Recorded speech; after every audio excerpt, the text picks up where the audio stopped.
సుభాష్ చంద్రబోస్ మనమంతా ముద్దుగా పిలుచుకునే నేతాజీ సాయుధ సంగ్రామమే న్యాయమని, స్వతంత్రాన్ని మనం సాధించుకోవాలని, అంతేగాని బ్రిటిష్ వాళ్ళ దగ్గర అడుక్కోకూడదని నమ్మిన గొప్ప స్వాతంత్ర సమరయోధుడు.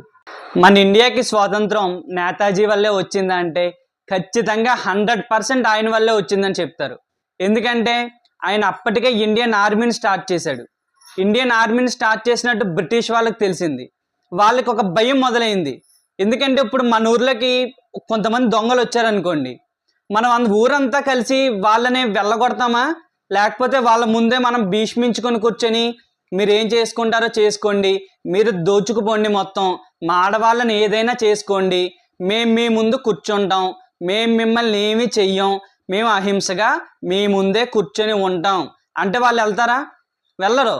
వాళ్ళని ఖచ్చితంగా తరిమి కొట్టాలి, ఊరంతా కలిసి తరిమి కొట్టాలి అనే సిద్ధాంతాన్ని నమ్మిన వాడు నేతాజీ. ఎందుకంటే వాళ్ళ ముందు కూర్చుంటే ఏం చేస్తారు? అబ్బా భలే కూర్చున్నారా అని చెప్పి మొత్తం దోచుకెళ్ళిపోతారు, ఆడవాళ్ళని పాడు చేస్తారు. బ్రిటిష్ వాళ్ళు చేసిందంతా అదే.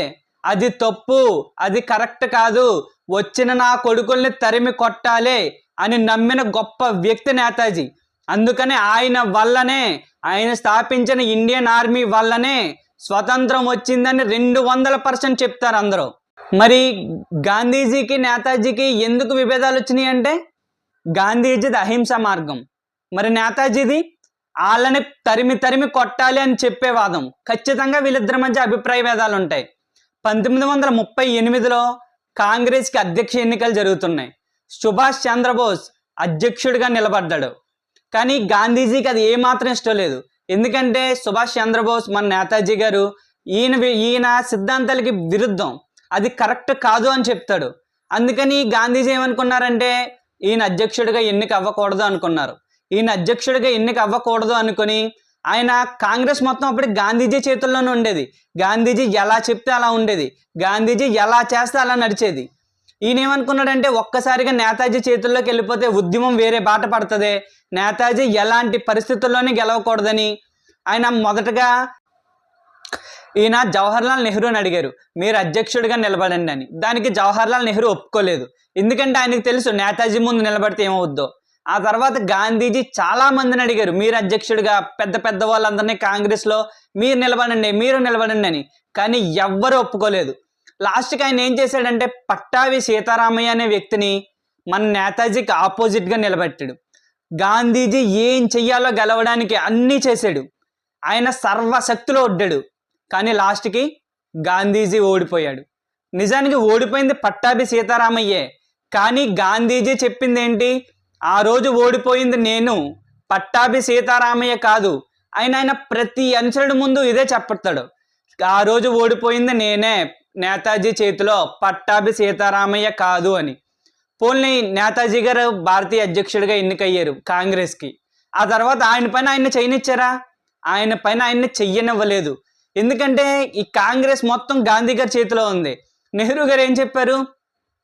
మనం ఇలా కూర్చొని ఉంటే అవ్వదు, మనకి స్వతంత్రం ఎప్పటికీ రాదు, మనం స్వతంత్రాన్ని వాళ్ళని కొట్టి సాధించుకోవాలి, అంతేగాని వాళ్ళ కాళ్ళు పట్టుకొని అడుక్కుంటే మనకి స్వతంత్రం రాదు అని చెప్పారు. కానీ వాళ్ళెవరు నమ్మలేదు. ఎందుకంటే వాళ్ళంతా గాంధీ అనుచరులు, గాంధీ కింద ఉంటారు, గాంధీ ఎలా చెప్తే అలా వింటారు.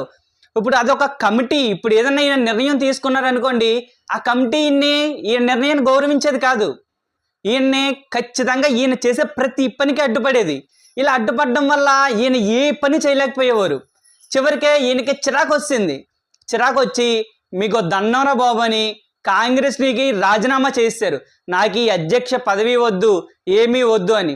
ఒక్కసారి ఆలోచించండి, గాంధీజీ చేతిలో ఉన్న కాంగ్రెస్ మొత్తం ఆయన ఎలా చెప్తే అలా వింటది. అలాంటి కాంగ్రెస్లో నేతాజీ గారు అధ్యక్షుడిగా ఎన్నికయ్యారు, ఎవరి సపోర్ట్ లేకుండా, ఎవరి అవసరమో లేకుండా. అలాంటి వ్యక్తి అధ్యక్షుడి కింద ఎన్నికైనప్పుడు ఆయన మాట ఎందుకు వినలేదు కాంగ్రెస్? ఆయన అధ్యక్షుడైతే ఆయన ఎలా చెప్తే అలా వినాలి కదా. ఆయన ఎలా చెప్తే అలా వినడానికే కదా ఆయన అధ్యక్షుడి కింద ఎన్నుకుందే. మరి కమిటీ ఆయన చెప్పే ప్రతి నిర్ణయాన్ని ఎందుకు వ్యతిరేకించింది? ఒకసారి మీరే ఆలోచించండి. గాంధీజీతో విభేదాలని పక్కన పెడితే నేతాజీ గారు చేసిన మరొక పని హిట్లర్ని కలవడం. హిట్లర్ని కలిసినప్పుడు ఫస్ట్ ఆయన హిట్లర్ని కలవడానికని జర్మనీ వెళ్ళారు. జర్మనీ వెళ్ళినప్పుడు హిట్లరు మనకు తెలిసిందే, హిట్లర్ లాంటి వ్యక్తులు 8 మంది ఉన్నారో 9 మంది ఉన్నారో అలాంటి వాళ్ళని ఆయన క్రియేట్ చేసుకున్నారని చెప్తారు. ఆ హిట్లర్ దగ్గరికి వెళ్ళినప్పుడు ఏమైందంటే ఒక ఆయన వచ్చాడు, హిట్లర్ రూపంలో ఉన్న ఆయన, సుభాష్ చంద్రబోస్ గారు చెప్పండి అన్నారు. బాబు నేను మీతో మాట్లాడను బాబు, వెళ్ళి మీ బాస్ని పిల్లండి అన్నారు. అంటే ఆయనకు అర్థమైపోయింది ఆయన నిజమైన హిట్లర్ కాదని. అంటే ఆయన వెళ్ళి ఆయన బాస్ని తీసుకొచ్చాడు, నిజమైన హిట్లర్ వచ్చాడు. నిజమైన హిట్లర్ వచ్చి సుభాష్ చంద్రబోస్ గారి మీద చెయ్యేసాడు. చెయ్యేసి చెప్పండి ఎందుకు వచ్చారని మొత్తం మాట్లాడుకున్నారు. మొత్తం మాట్లాడుకుని ఆ డిస్కషన్ అంతా అయిపోయిన తర్వాత హిట్లర్ అడిగాడు, నేను నిజమైన హిట్లర్ నన్ను ఎలా కనిపెట్టారు, అతను నిజమైన హిట్లర్ కాదని మీకు ఎలా తెలిసింది అన్నాడు. అప్పుడు సుభాష్ చంద్రబోస్ గారు ఒక్కటే చెప్పారు, జర్మనీలో హిట్లర్ తప్ప నా మీద చెయ్యేసేవాడు ఎవడో లేడు అని చెప్పారు. ఒక్కసారి ఆలోచించండి, అంత మాస్ డైలాగ్. హిట్లర్ అంటే ఎవరు? ఇప్పుడు ఒక 20 మంది అమెరికా అధ్యక్షులు కలిస్తే ఎంత పవర్ఫుల్లో, ఆ రోజుల్లో హిట్లర్ అంత పవర్ఫుల్. అలాంటి వ్యక్తి ముందు ఆయన చెప్పిన మాస్ డైలాగ్ చూడండి, జర్మనీలో నువ్వు తప్ప నా మీద చెయ్యేసే మగాడు ఎవడైనా ఉన్నాడా అని అడిగాడు. ఆ మాటకే హిట్లర్ కూడా అవాక్కయ్యాడు. చాలామంది ఇక్కడ చాలామంది చెప్పుకున్న విషయం ఏంటంటే సుభాష్ చంద్రబోస్ గారు హిట్లర్తో ఎందుకు కలిశారు. మనం చిన్నప్పటి నుంచి చదువుకుంటా ఉన్నాం. చాలామంది అడిగే ప్రశ్న ఏంటంటే నేతాజీ గారు హిట్లర్ని ఎందుకు కలిశారు, ఆయన కలవడం తప్పు అని. ఇప్పుడు నేతాజీ గారు హిట్లర్ని కలవడంలో తప్పే ఉంది? బ్రిటన్కే జర్మనీకి పడదు. సో మనకి ఖచ్చితంగా ఒక ఆర్మీ సపోర్ట్ అంటూ కావాలి. ఎందుకంటే మన దగ్గర అత్యాధునిక ఆయుధాలు లేవు. ఆ సమయంలో నేతాజీకి ఇంటర్నల్గా ఎలాంటి సపోర్టు లేదు ఇండియా మనం ఇప్పుడు గొప్ప గొప్ప వాళ్ళని చెప్పుకునే వాళ్ళ దగ్గర నుంచి నేతాజీకి ఉన్న సపోర్ట్ జీరో. ఆయన ఖచ్చితంగా మరి బ్రిటన్తో పోరాడాలంటే ఆయన ఖచ్చితంగా ఒక ఆర్మీ కావాలి. మన కోసం వెళ్ళాడు, మనకి స్వతంత్రం కోసం వెళ్ళాడు ఆయన. అంతేగాని ఆయన ఇంట్లో ఫంక్షన్ చేసుకోవడానికో, ఆయన ఇంట్లో ఏదో మా ఇంటికి రండి భోజనం చేయండి అని పిలవడానికో వెళ్ళలేదు. మనకి స్వతంత్రం తీసుకురావడానికి, మనం స్వాతంత్రపు గాలులు పీల్చుకోవడానికి, మన బిడ్డలో ప్రతి బిడ్డ ఇప్పటి వరకు బ్రిటిష్ వాళ్ళ చేతుల్లో బ్రతకకూడదు. ఏ బిడ్డైనా సరే స్వాతంత్రపు గాలులు పీల్చాలి, ఇండియాకి స్వతంత్రం రావాలని చెప్పి సుభాష్ చంద్రబోస్ గారు హిట్లర్ దగ్గరికి వెళ్ళారు. అంతే తప్ప ఆయన స్వార్థం కోసం, ఏనాడు ఆయన స్వార్థం కోసం ఆలోచించుకునే వ్యక్తి కాదు. ఆయనకి దేశం కంటే ఏది ముఖ్యమో కాదు. ఎందుకంటే ఆయన ఎప్పుడు తన ప్రాణాల గురించి ఆలోచించుకోలేదు. ఆయనకు తెలుసు ఏదో ఒక రోజు ఈ స్వాతంత్ర సమర పోరాటంలో ఆయన ప్రాణాలు ఖచ్చితంగా పోతాయని తెలుసు. ఎందుకంటే ఆయనకు ఉన్నంత మంది శత్రువులు నాకు తెలిసి ఇంకెవరు ఉండుండ్రు. ఎవరికైనా బయట నుంచి ఉంటారు శత్రువులు, ఆయనకి ఇంటర్నల్గానే చాలా మంది శత్రువులు ఉన్నారు. కాబట్టి ఆయనకు తెలుసు ఆయన స్వార్థంగా నా కోసమని ఆయన ఎప్పుడు ఏనాడు చూసుకోలేదు. భారతదేశం కోసం, భారతదేశంలోని ప్రజల కోసమే ఆలోచించిన గొప్ప వ్యక్తి ఆయన హిట్లర్ని కలుసుకున్నాడు అంటే మన కోసమే కలుసుకున్నాడు, ఎవరి కోసమో కాదు. ఈరోజు మనం జరుగుతున్న ఇదంతా మనం ఎంత ఆనందంగా ఉంటున్నామో ఆనందానికి కారణం ఖచ్చితంగా ఆయనే. కానీ ఆయనకి దక్కవలసిన గౌరవం దక్కుతుందా? ఆయనకి మనం చెయ్యాల్సినంత చేస్తుందా మన గవర్నమెంట్ అంటే? సమాధానం శూన్యం, అసలు సమాధానమే లేదు. ఆయన హిట్లర్ని కలుసుకున్న సందర్భంలో ఆయన ఒకటే చెప్పాడు, మీకు నా రక్తాన్ని ఇవ్వండి, నేను మీకు స్వాతంత్రాన్ని ఇస్తాను. అర్థమైందా? నాకు మీ రక్తాన్ని దారిపోయండి, నేను మీకు స్వతంత్రాన్ని ఇస్తాను. ఇక్కడ చాలామంది హిట్లర్ క్రూరుడు, ఆయనతో సుభాష్ చంద్రబోస్ గారు గెలిచారంటే కలిశారు, అది చాలా తప్పు అని చెప్తారు. ఇప్పుడు హిట్లర్ క్రూరుడైతే జపాన్ మీద 2 బాంబులు వేసిన అమెరికన్స్ ఏమవుతారు? వాళ్ళంతా లోక రక్షకులు అవుతారా? ఎప్పుడు మీకు ఒకటే చెప్తున్నాను, చరిత్ర అనేది విజయం సాధించిన వారితోనే లిఖించబడుతుంది. అమెరికన్స్ అనే వాళ్ళు విజయం సాధించారు కాబట్టి చరిత్ర వారితో లిఖించబడింది. అందుకని వారు విలన్లు అయ్యారు, వాళ్ళ హీరోలు అయ్యారు. హిట్లర్ విలన్ అయ్యాడు. అదే ఒకవేళ మీరు ఆలోచించండి, హిట్లర్ ఆ ప్రపంచ యుద్ధంలో గెలుచుంటే ఈ చరిత్ర అనేది హిట్లర్తో రాయబడి ఉండేది. అప్పుడు అమెరికన్స్ క్రూరులు అయ్యేవాళ్ళు, ఇక్కడ హిట్లర్ హీరో అయ్యేవాడు. కాబట్టి నేను వాళ్ళని సపోర్ట్ చేయట్లేదు, వీళ్ళని సపోర్ట్ చేయట్లేదు. వాళ్ళు ఎదవలే, వీళ్ళు ఎదవలే. కానీ ఈ చరిత్ర లిఖించబడడం వల్ల ఓడిపోయిన వాళ్ళు ఎదవలని చెప్తారు, గెలిచిన వాళ్ళు వీరులని చెప్తారు. కానీ అది ఏమాత్రం నిజం కాదు. ఇద్దరు ఎదవలే. వాళ్ళు 100 మందిని చంపారు, వీళ్ళు 100 మందిని చంపారు. వాళ్ళు లక్షల మంది చనిపోయేలా చేశారు, వీళ్ళు లక్షల మంది చనిపోయేలా చేశారు. జపాన్లో ఎంతమంది ఇప్పటికీ అక్కడ మొక్క మొలవట్లేదంటే మరి అమెరికన్స్ చేసింది ఏంటి? ఇప్పుడు హిట్లర్నే కలిశారు, నేతాజీ గారు హిట్లర్ని కలిశారు, అంత క్రూరుని కలిశారు అన్నప్పుడు మరి మన ప్రైమ్ మినిస్టర్లో మన ఫస్ట్ నుంచి మీరు చెప్పుకున్న గొప్ప గొప్ప వాళ్ళంతా మరి బ్రిటన్తో, ఇప్పుడు బ్రిటన్ వాళ్ళతో రోజు కలిసి బ్రేక్ఫాస్ట్లు చేసేవారు మనకు స్వతంత్రం రాకముందు, వాళ్ళతో కలిసి లంచ్లు చేసేవారు. మరి బ్రిటిష్ వాళ్ళు ఏమన్నా మంచోళ్ళ? వాళ్ళు మన సొంత వాళ్ళనే చంపారు కదా, మన ఇండియన్స్ని చంపారు కదా, మరి వాళ్ళంతా మంచి వాళ్ళ? వాళ్ళతో కూర్చొని చేసిన వాళ్ళంతా మంచి వాళ్ళు అయిపోయారా? హిట్లర్తో మన కోసం కలిశాడు కాబట్టి ఈయన్ని మనం క్వశ్చన్ చేస్తున్నామా? ఎంత దారుణం ఇది. బ్రిటిష్ వాళ్ళతో ఏనాడు ఆయన కలిసి లంచ్ చేయలేదు, బ్రేక్ఫాస్ట్ చేయలేదు, ఏనాడు బ్రిటిష్ వాళ్ళ మొహం చూడడానికి కూడా ఇష్టపడేవాడు కాదు ఆయన. ఎందుకంటే వాళ్ళే మన శత్రువులు అని తెలుసు, వాళ్ళని తుది ముట్టించాలని తెలుసు. ఆయన చివరి రక్తపు బొట్టు వరకు బ్రిటిష్ వారి మీదే పోరాడతానని చెప్పాడు. ఇక మనం ఆయన మరణం అనే మిస్టరీ గురించి వస్తే, ఆయన ఆగస్టు 18, 1945 ఆయన వెళ్తున్న ఫ్లైట్ తైవాన్లో కుప్ప కూలిపోయిందని, కానీ ఆయన శవం మాత్రం దొరకలేదని చెప్తారు. కానీ ఇండియా ముఖర్జీ అనే ఆయన నాయకత్వంలో ఒక కమిటీని వేసింది. ఆ కమిటీ ఇచ్చిన నివేదికలు ఏముందంటే, సుభాష్ చంద్రబోస్ చనిపోయిన రోజు అసలు అక్కడ ఎలాంటి ప్రమాదము జరగలేదు, ఎలాంటి విమాన ప్రమాదము జరగలేదు. ఆ రోజు అక్కడే కాదు, అసలు తైవాన్లోనే ఎలాంటి విమాన ప్రమాదము జరగలేదు అని చెప్పి ఒక నివేదికనిచ్చారు.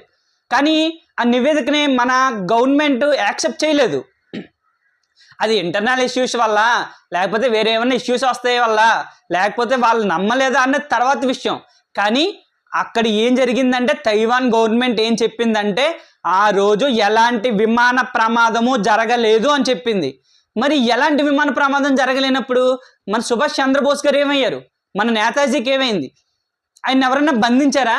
సరే, ఒకవేళ ఆయన్ని ఎవరైనా బంధించుండొచ్చు, బంధించున్న స్వతంత్రం తర్వాత ఆయన బయటకు ఎందుకు రాలేదు?